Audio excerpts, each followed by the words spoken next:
Hello world, Dave here, you may call me Modon Joe. Welcome back to Let's Play Cthulhu Saves the World. I kinda noticed I kinda quit halfway through the ending cutscene, so I guess keep watching, maybe there's more? It would be kinda nice, I'd like to be able to do the post-game stuff. You know, it'd be handy, come on, maybe you can do something for my game? No, I really need to. I actually feel a little ashamed that I haven't read any Lovecraft. The most I think the most I've read was Hitchhiker's Guide. Although he does, Cthulhu actually makes like a cameo in the 6th Hitchhiker's Guide book. He gets rejected for a job offering. Yeah, this is actually very sappy. I agree. This is too sappy.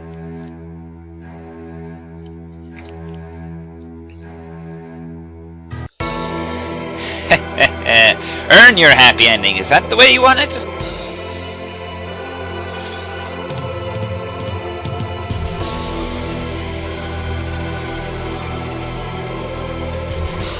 And it begins. The final chapter, ladies and gentlemen. The grand ending. This game actually has an additional chapter over Breath of Death, which is nice, but yeah, I got to admit, roulette is definitely gonna be interesting. Now, any day, Cthulhu, let's kick this party off with a bang. Give him a ringer. Show him what kind of catchphrase you can come up with. I swear. Really? Really?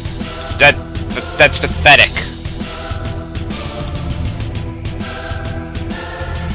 We'd be crazy not to go there. Anyway, roulette is right there, and we could head to the final dungeon, but how about instead we go for a nice little bonus dungeon? Not that one that was right near the shore there. We could go there. That's actually meant to be like the absolute final battle, like post-game stuff.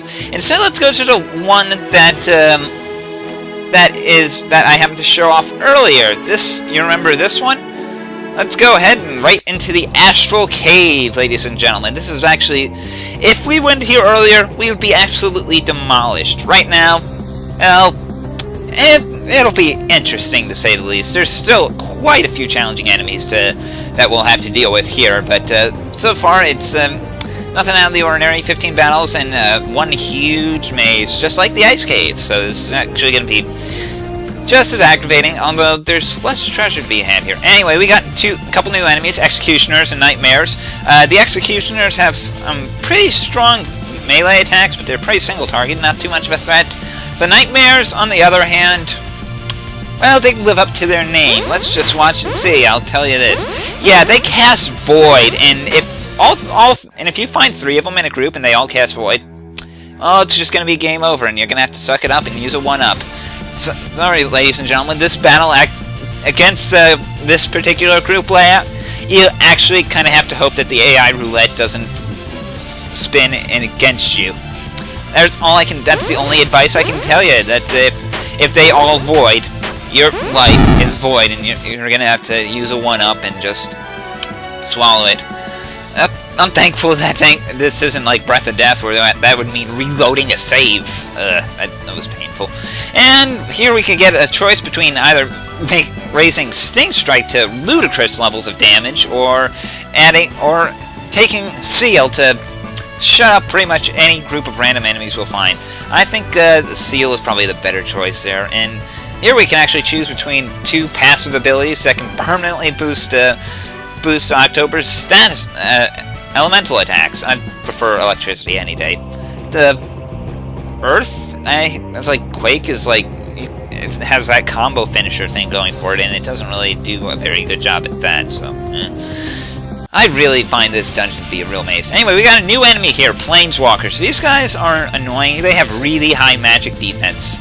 Planeswalker, gee, I wonder where the hell they picked up that name for, surely the developer doesn't play Magic. I mean, it's not like we dealt with a large smattering of squirrels earlier. But yeah, the Planeswalkers are pretty damn resistant to Magic. Cthulhu's probably your best bet at wiping these guys off the map, and just go full tilt with your normal attacks. The problem with a lot of the enemies in this game, in this particular dungeon, is that they're actually all quite tough. I mean, you got the Nightmares, which are, well, a nightmare in large groups, and then the Planewalkers are are durable as hell. The Executioners are like the weakest thing in this dungeon. You really don't have to worry about them, and for some reason they backload groups of 5 of them. I mean, they put the groups of 5 of them in the back end of the random encounters counter, which makes no sense to me, honestly. They're pathetic. We got 2 more groups of enemies here, Negany and Dragon. Dragons are, well, they're kind of like what you'd expect out of a dragon. We could probably just take them out with 1 Dark Strike, honestly. And the Neganys are, well, dark types. Deal lots of dark damage, so. Okay, so yeah, the Executioners have Decisive Chop. Whatever, they're still weak. I don't get why groups of 5 of them are, considered, the harder groups. If you ask me, that doesn't make the least bit of sense. I'd take them out without breaking a sweat. If they can't kill me in 1 turn, like the Nightmares, then I'm not really that threatened. Although, thank God the developers didn't put in groups of 4 Nightmares. The most Nightmares you'll see is 3 accompanied by 2 Executioners. Anyway, after that battle, Dacker learned Hide, so that was, it's kind of nice. I mean, he'll get attacked less, which is good, because he's just a weak little mage that is meant to send in the back lines and heal the party. Although Holy is, well, holy cow, can that wreck face sometimes. I do admit, it actually kind of bugs me that I didn't find actually that much treasure in the first floor here. It seems like they hide it mostly on the second floor. There is one thing on the first floor, but I can only find 1 treasure on the first floor, which actually kind of screwed me up. I know that usually the developers put 3 treasures in each floor of each dungeon. Just keep a nice even number, make it easy for keeping track of. The developers, I mean, they kind of stuck to a lot of the old-fashioned tropes of RPGs, like clunky menus and all that stuff, but they were at least considerate enough to know to keep things consistent with certain aspects, like certain skills, or all, you always get 2 level up choices. You always get 3 treasures per each floor in the dungeon, and after that battle, by the way, let's see, who was it? There was level ups all bound, I'm sure, and I'm trying to remember who it was. And I recorded this way too long ago. Oh yeah, Pause learned Nuke after that battle, which has a 3-turn delay and deals a lot of damage and ignores defense. And Sharp also learned Holy Strike, which is, well, Wind Strike, but holy. So, that's going to be really useful in a lot of boss battles to come, for sure. But, anyway, we got some more new enemies here. Sandworms. The Sandworms are weak to water, so just wash them all out. They have Quake, so they can be about as annoying as the old Nightmares, but thankfully they're nowhere near as fast, so they're not going to be as much of a threat. Oh, those Nightmares. Those Nightmares aren't, well, Nightmares. They live up to their name. Hopefully we'll be able to wrap up this bonus dungeon really quick. The boss is, well, let's just say it's an interesting boss battle, to say the least. I actually do. There's a lot about this game I like. I like that they think up clever things. I actually like the fact that they even show the flavor. They have flavor text for all the bosses and for all the enemies, and they have that they're more than willing to share with you. And we'll get to that chest later. But right now, well, there's the boss. And I definitely want to go check that out right now. But first, let's switch around our party. I want to bring in Sharp and Dacker, and yeah, let's stick with Pause. I mean, we could bring in October for Lightning, but You get a Master Health for Sharp out of that chest, and a Black Hole as a boss. Really? Really? Well, I guess it is called the Astral Cave, so outer space, whatever. Anyway, this boss is an interesting boss, to say the least. Let's just start off with our usual barrage of buffs for the team. Combo Master, Tentacle, Ult, and Regen All, because one thing you gotta be careful with the Black Hole is that it knows Void, and a stronger version of Void called Ultimate Void. It will pretty much ignore Void entirely if you make it insane, by the way, so it will still use Ultimate Void if you don't, but it is... If you don't want to try to avoid really painful barrage of ultimate voids, try lining up on the insanity. You can still kill him with it if you make him insane. It's still possible. It's not like as difficult as it is with the Fallen Angel, but just mind yourself, and if you just maybe wait till you get all your buffs going first before you actually try that. Get your shield hymns up and your regen alls going before you actually slap him with an insane strike. He also has that drain energy, which is annoying. It drains your MP, but it's not too much of a threat, honestly. As long as he doesn't use it on Sharp, you're pretty much fine. Your guys have more than enough MP to take out one enemy. Yeah, you won't recover at the end of the fight. Whatever. It's nothing. It's nothing. Yeah, that ultimate void hurts. I'm thankful he's not accompanied by a couple of nightmares, because otherwise, yeah, this would be a very fast, painful bout.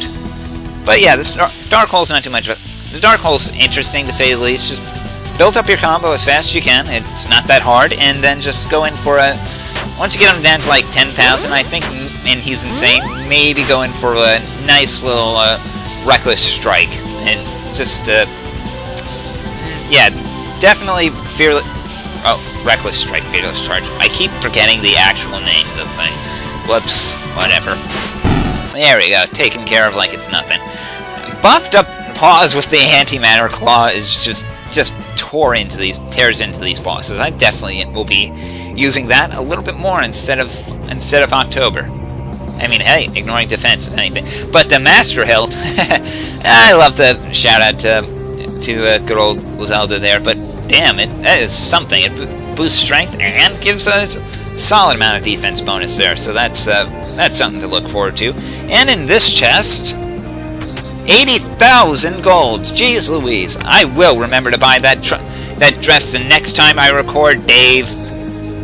Seriously, this is starting to become for my own benefit. How did I forget to buy the dress in this episode?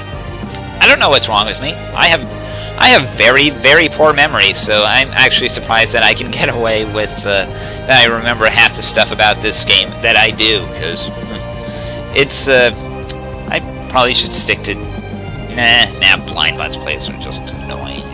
I get frustrated just watching them half the time. Yeah, well. But there is still one more chest lurking around here, I think. Maybe it's up... It's probably... I know there's one downstairs I didn't grab, but I'm pretty sure there's one upstairs around here, so any day now you can pass me. Music's at least enjoyable when you got nothing else to do. Even if it is a generic dungeon theme. I gotta give them credit. The soundtrack is actually pretty decent when you give it a listen. Yeah, let's just forget it. There's nothing up here. It's probably downstairs with, in this little nook up here, 5 potions. Alright, and that is actually it for this episode. The rest of the episode is me just wandering around, lost like a rat in a maze, thinking there's still more treasure. So I'm just gonna cut it off here, just for your sanity. Until next time, ladies and gentlemen, may you find what you need, even if you can't always get what you want. Take care, everybody. If you try sometimes, you just might end up soon.